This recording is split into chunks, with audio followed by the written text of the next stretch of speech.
Halo semuanya, perkenalkan nama saya Winda Aprilia, NIM 2020075 dari Universitas Katolik Bukit Caritas.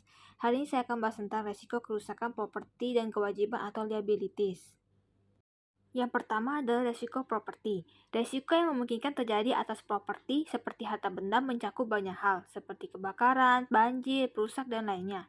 Ilustrasi cakupan resiko properti berikut ini yang dicakup perusahaan asuransi. Tabel pertama yaitu cakupan asuransi umum dan properti, yaitu asuransi harta benda yaitu property insurance, asuransi rekayasa engineer insurance, asuransi pengangkutan yaitu marine cargo insurance, asuransi rangka kapal marine hull insurance, asuransi usaha minyak dan gas bumi yaitu oil gas insurance, asuransi pesawat yaitu aviation insurance, asuransi satelit space insurance, dan yaitu asuransi kecelakaan diri personal accident insurance, asuransi tanggung gugat yaitu liability insurance, asuransi uang yaitu money insurance, asuransi kebakaran burglary insurance. Klasifikasi harta benda dibagi menjadi dua, yaitu yang pertama property real. Property real bisa didefinisikan sebagai tanah dan apa saja yang tumbuh dan berdiri. Contohnya seperti tanah dan bangunan yang berdiri di atasnya, atau tanaman yang tumbuh di atas tanah tersebut. Yang kedua yaitu property personal. Properti personal bisa didefinisikan sebagai apa saja yang dimiliki selain property real. Contohnya seperti mobil, pakaian, komputer, uang, dan lainnya. Selanjutnya, identifikasi resiko properti dengan melihat sumbernya. Yang pertama, sumber fisik. Sumber fisik mencakup antara lain kekuatan alam seperti api, badai, ledakan yang bisa menghancurkan harta benda.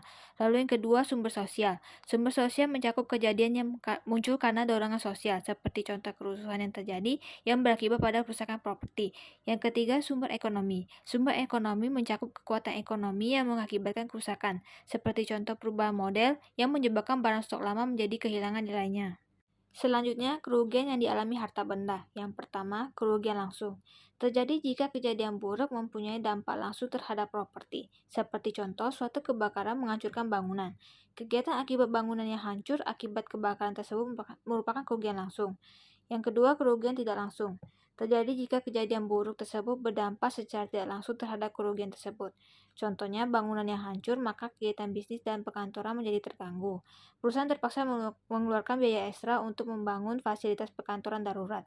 Jika bangunan tersebut bisa disewakan, kebakaran tersebut menyebabkan pendapatan sewa tidak diperoleh. Kerugian karena pendapatannya hilang tersebut merupakan contoh kerugian tidak langsung. Yang terakhir, elemen waktu. Kerugian tidak langsung bisa mempunyai elemen waktu jika waktu dilibatkan dalam perhitungan kerugian tersebut. Contohnya, jika karena kebakaran, bangun tidak bisa disewakan sampai rekonstruksi selesai dilakukan. Kerugian tersebut akan berhubungan positif dengan jangka waktu perbaikan. Semakin lama waktu yang dibutuhkan untuk perbaikan, semakin besar kerugian yang dialami oleh perusahaan. Maka besar kerugian merupakan fungsi dari waktu. Metode penelitian kerugian aset fisik. Nilai pasar atau harga. Harga yang terbentuk melalui mekanisme pasar. Dalam mekanisme tersebut ada pihak yang ingin menjual dan ada pihak yang ingin membeli. Kekuatan demand yaitu permintaan dan supply dan penawaran. Membentuk harga keseimbangan yang menjadi harga pasar. Penilaian properti real menggunakan metode harga pasar bisa dilakukan dengan membandingkan harga pasar aset yang mirip yang pernah diperdagangkan. Biasanya harga pasar cukup berfluktuasi karena penggunaan metode harga pasar harus memperhitungkan fluktuasi harga pasar. Di samping itu, jika tidak bisa ditemukan aset dengan karakteristik yang sama persis dengan aset hancur, maka penyusunan-penyusunan juga perlu dilakukan.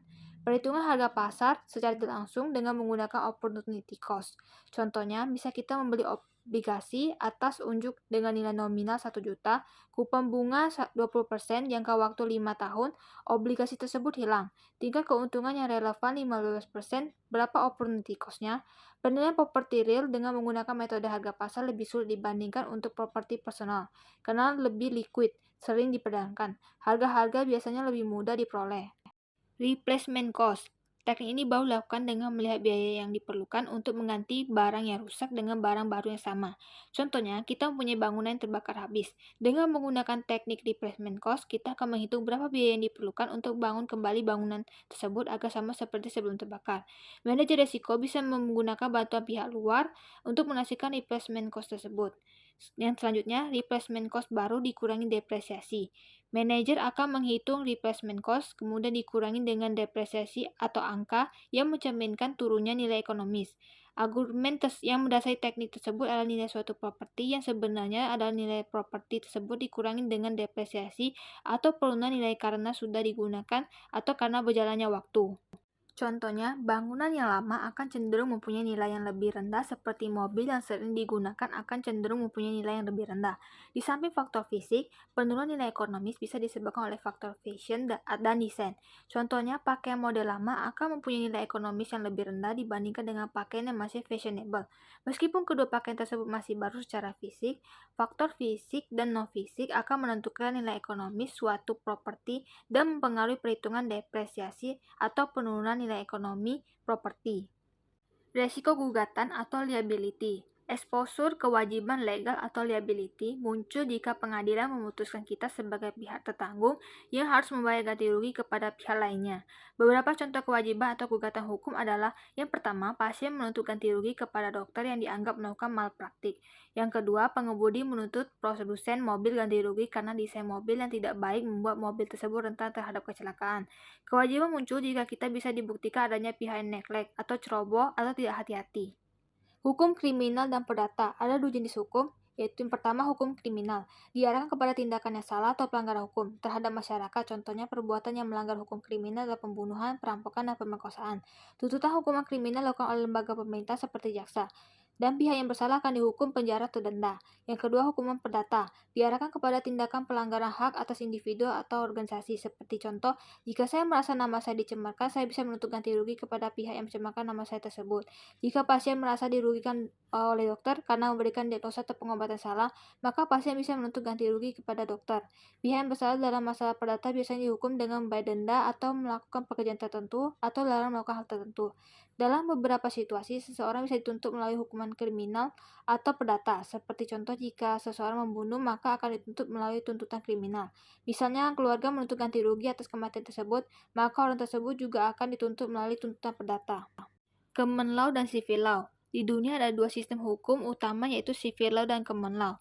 Civil law didasarkan pada sistem hukum yang dikodifikasi yang menetapkan peraturan atau perundangan yang komprehensif yang kemudian dipakai dan diinterpretasikan oleh hakim. Sistem tersebut ditandai dengan perundangan yang ekstensif, misalnya dibuat undang-undang yang terdiri dari banyak pasal untuk mengatur hal-hal tertentu. Di Indonesia ada UU Pasar Modal, UU Perseroan Terbatas, dan UU lainnya.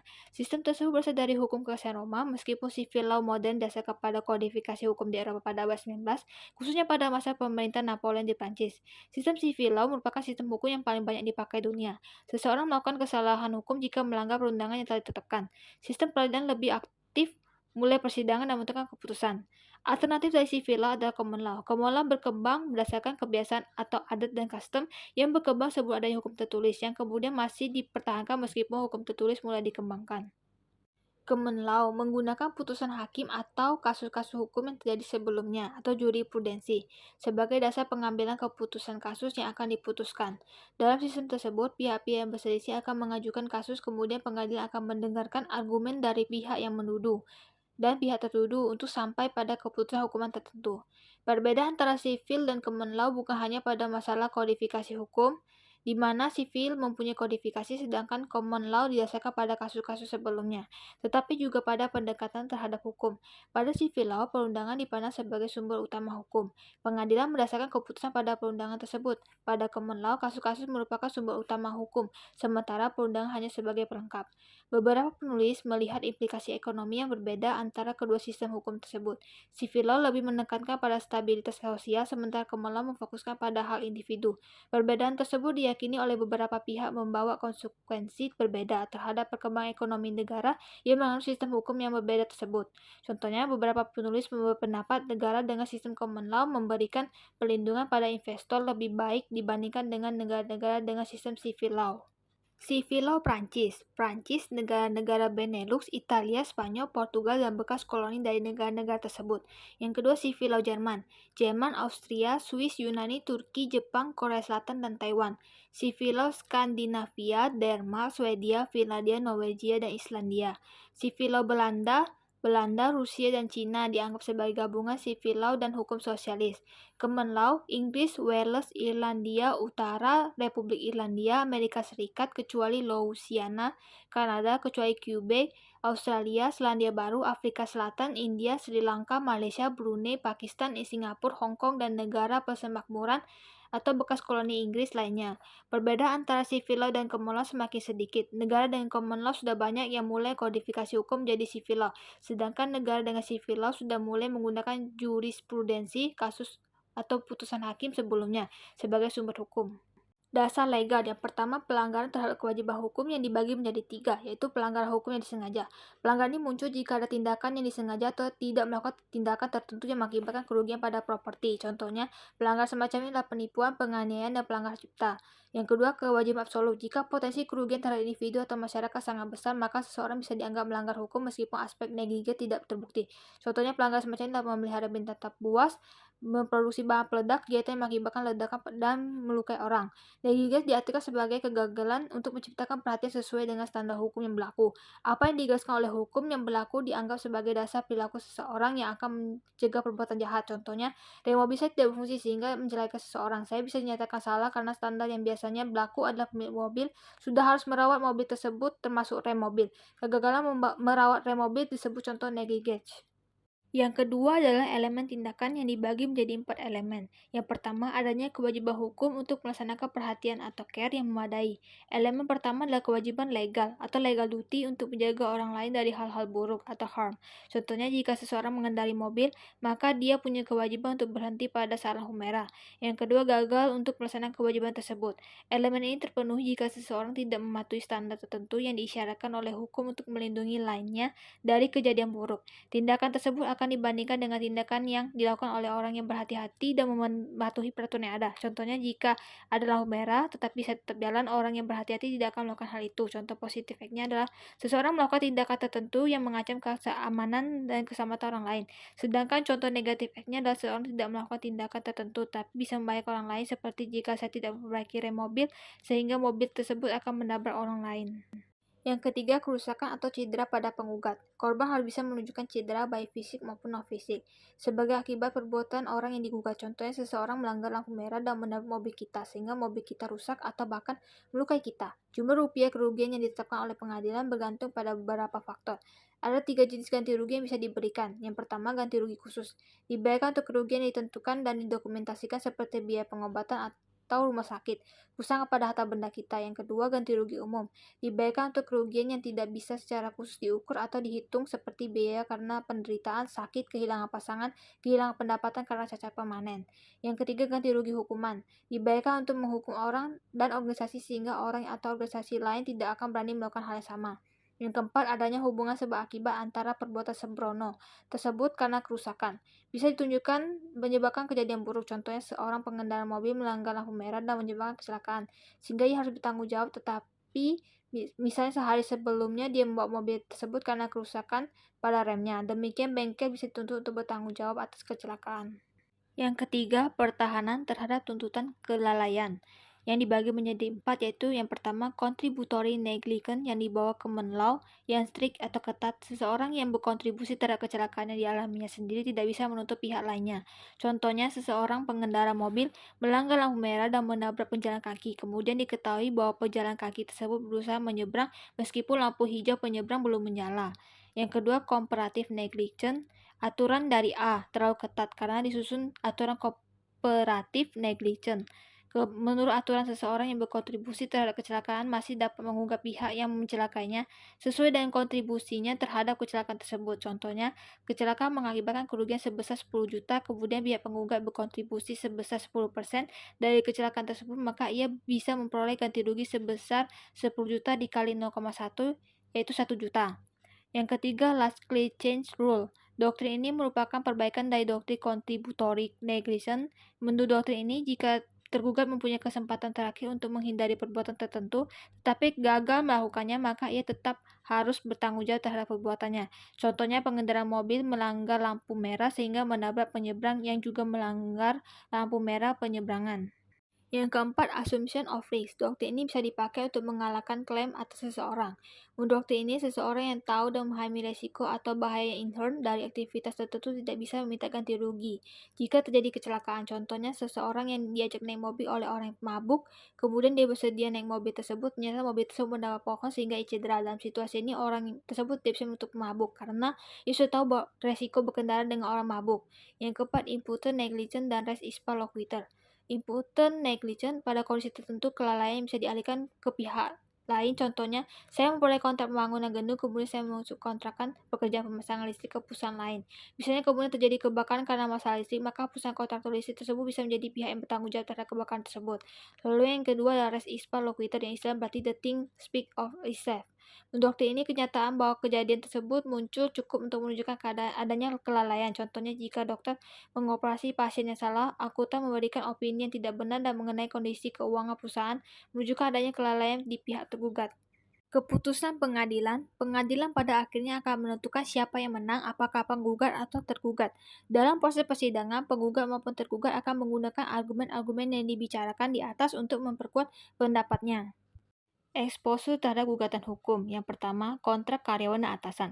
Kewajiban perusahaan terhadap karyawannya adalah sebagai berikut. Yang pertama, perusahaan harus memberikan tempat yang aman untuk bekerja. Kedua, perusahaan harus mempekerjakan karyawan yang mempunyai kompetensi untuk menjalankan tugasnya. Ketiga, perusahaan harus mengingatkan bahaya yang muncul.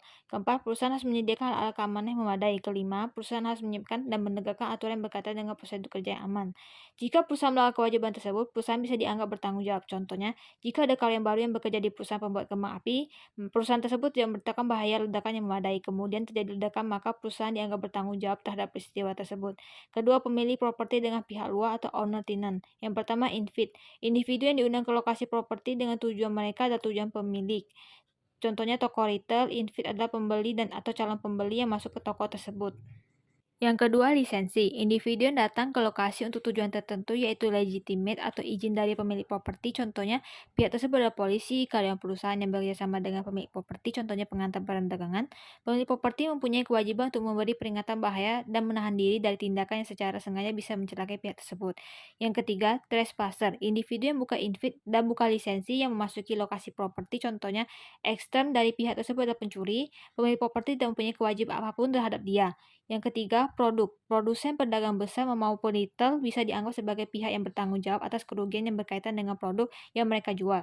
Jika mereka lalai dalam pekerjaannya, kelalaian tersebut bisa didasarkan pada 3 hal, yaitu pelanggaran garansi, strictor, dan negligence.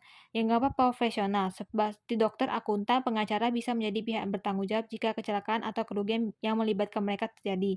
Standar profesional biasanya diinvestasikan sebagai keterampilan, pengetahuan, dan pertimbangan yang dipunyai seseorang untuk melaksanakan pekerjaan dan harus melakukan sesuai dengan standar profesionalisme yang diakuinya, contohnya memeriksa pasien kecelakaan dengan melakukan X-ray sebelum operasi.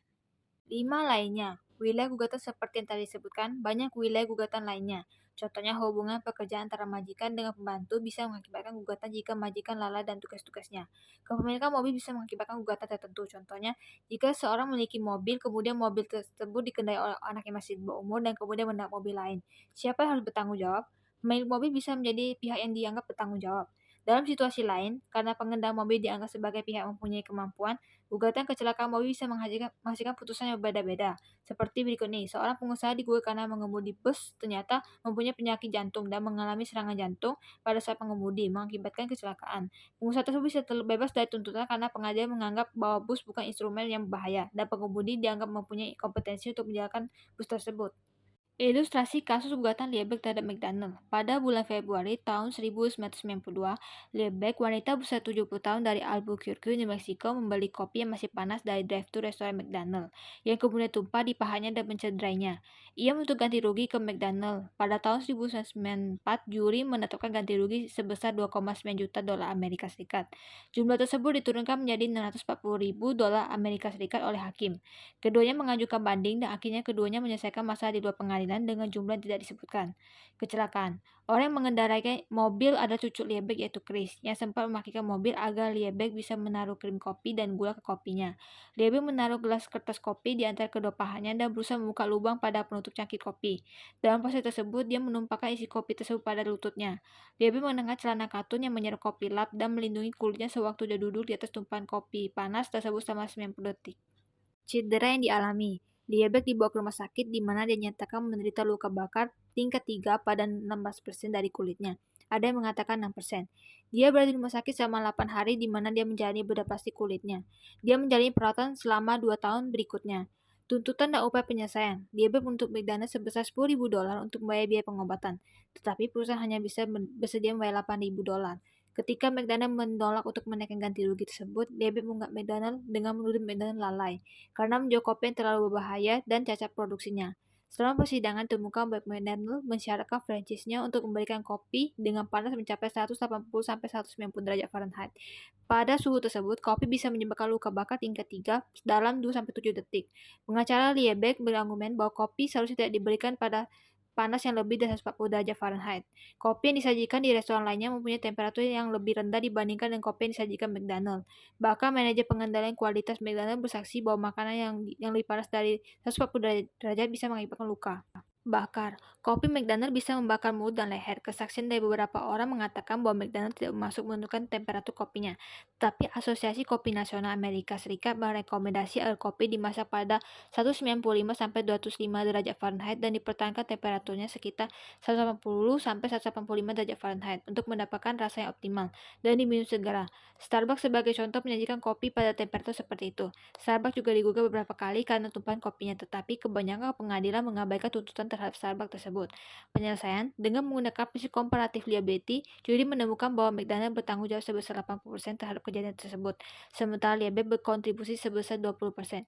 Meskipun ada peringatan tertulis pada cangkir kopi, juri memutuskan bahwa peringatan tersebut tidak cukup besar tulisannya atau tidak cukup kuat. Juri memutuskan Liebig berhak atas ganti rugi sebesar $200.000 untuk kompensasi cedera, yang kemudian diturunkan 20% menjadi $160.000 sebagai tambahan. Juri menetapkan $2,7 juta sebagai denda hukuman. Tetapi hakim mengurangi denda hukuman menjadi $480.000 sehingga Liebig memperoleh $640.000 total. McDonald dan Liebig mengajukan banding. Pada bulan Desember tahun 1994, keduanya menyelesaikan permasalahan di luar pengadilan dengan jumlah yang tidak disebutkan. Diperkirakan jumlah tersebut sama dengan jumlah yang ditentukan oleh pengadilan. Baiklah, sekian dari penjelasan saya. Semoga bermanfaat bagi semuanya. Dan mohon maaf bila ada kesalahan kata yang saya ucapkan. Terima kasih.